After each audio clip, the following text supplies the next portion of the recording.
We'll welcome Mr. Buckley. There we go. And so those 5 points: healthy interiors, energy efficiency, responsible materials, water efficiency, and then we'll also talk about things that make a site environmentally responsible. We'll start with healthy interiors.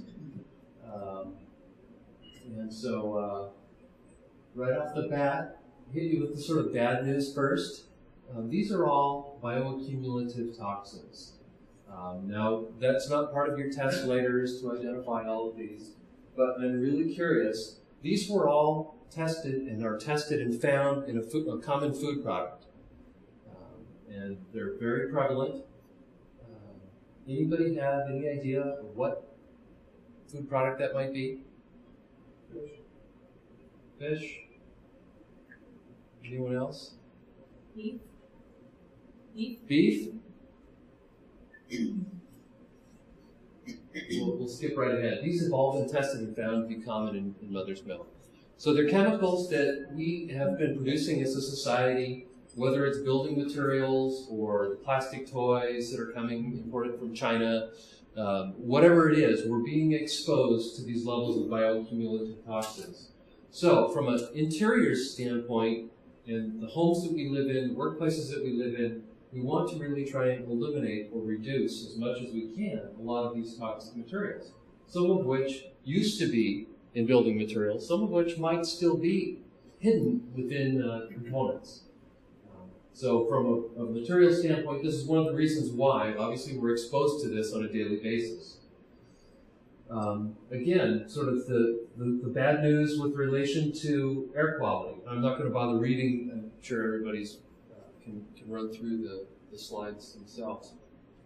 But again, that sort of reason why we want to be very cautious about what we're bringing in construction in your environment.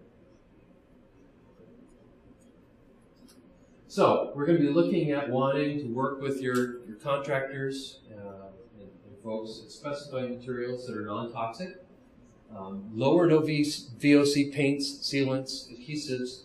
Those used to be really hard to come by, even 5 years ago, or you paid a real premium for it. And now you can get no VOC paint for a small markup in cost. And low VOC paints are pretty much becoming the standard. So the industry is actually trending this direction, but you still want to be very careful, especially if you're someone with respiratory sensitivities or things of that nature. Reduce or eliminate carpet. The reason that's up there is carpet collects dust and dander, so you want to be very careful about when you use it, where you use it, and maybe also consider alternatives, such as cork flooring or other products, or the right type of carpet that can be easily cleaned. Of course, carpet does have advantages as well. It helps absorb sound, and it's nice and warm and comfortable. So again, it's a balance point. But those are things you're going to want to work and talk through. Paperless drywall in moisture-prone areas, bathrooms, kitchens, maybe even around windows. That paper and drywall, when it becomes damp and is exposed to the right conditions, can be a place where mold can grow. So eliminating the paper and the facing helps eliminate that issue. Providing opportunities for natural ventilation. I don't think about it much, but in design, taking advantage maybe of some of the prevailing winds, to be able to open some windows in the summertime and allow the nice breezes to come through and cool your place off, also bringing in fresh air. And then mechanical ventilation. We're going to be wanting to look at really high quality standards for mechanical ventilation, making sure we have enough fresh air flow through, especially in the wintertime, and that we have the right flows in the right rooms in the right places. And the same thing with the filtration. We really step up. I recommend with my clients stepping up the filtration standards to a higher micron level that's pulling dust and particulates out of the air. Another thing that we would want to talk about is maybe walk-off entry systems. Knock the dust and dirt off your shoes. Or go Japanese style and make sure in your household you have a rule that everybody takes their shoes off at the door. That really eliminates a lot of the allergens and dust that accumulates in a home. think about, if you haven't done it yet, and if you're not too far along in design, actually detaching the garage. Because the amount of chemicals and exhaust and fumes that emanate from our vehicles and our lawnmowers or other equipment or paints and everything else that we have stored out there, they will work themselves into the house no matter how good you have of a sealed off wall. So if you're not willing to separate that, then really make sure that's a really good separation at that point. And then also that would be where you want even your green household chemicals, store them outside. They still are potentially going to be emitting things into the atmosphere. And on that note, healthy cleaning. So we can design and build the healthiest home for you. But if you're using toxic chemicals that are going to build up, it's almost a self-defeating purpose. So working with homeowners at making sure they're using non-toxic cleaning agents that are also not going to be creating a health hazard for you. So the next item, energy efficiency.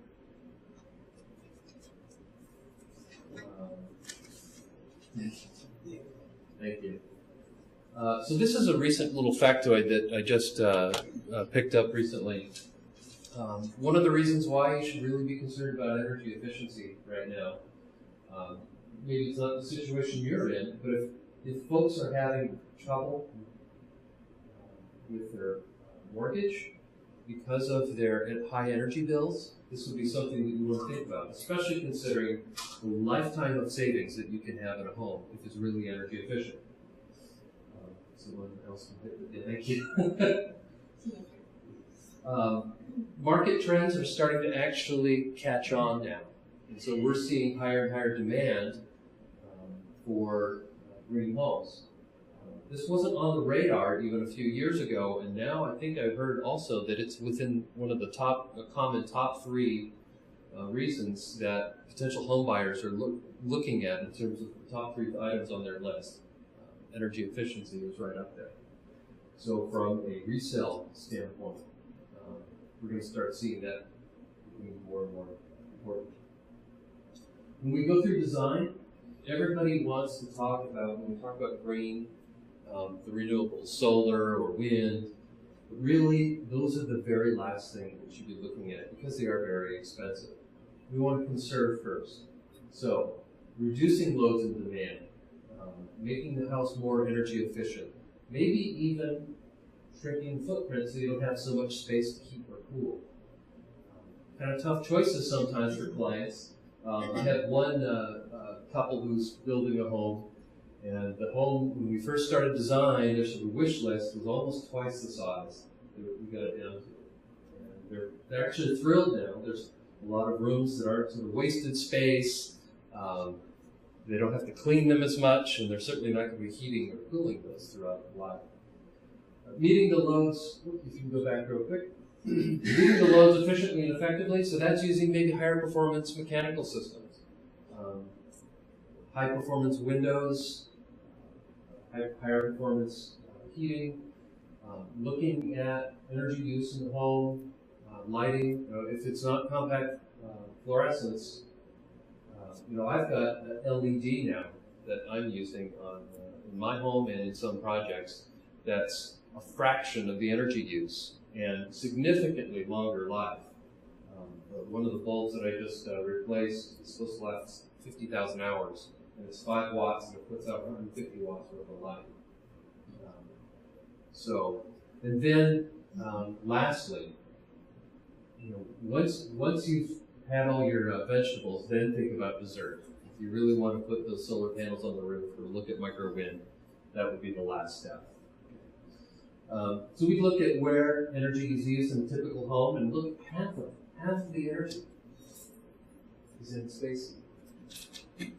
Water heating is another 17%, only your lighting and appliances are 24%. So this is why, from the envelope standpoint, the efficiency of the equipment, we're really targeting that half of the pie.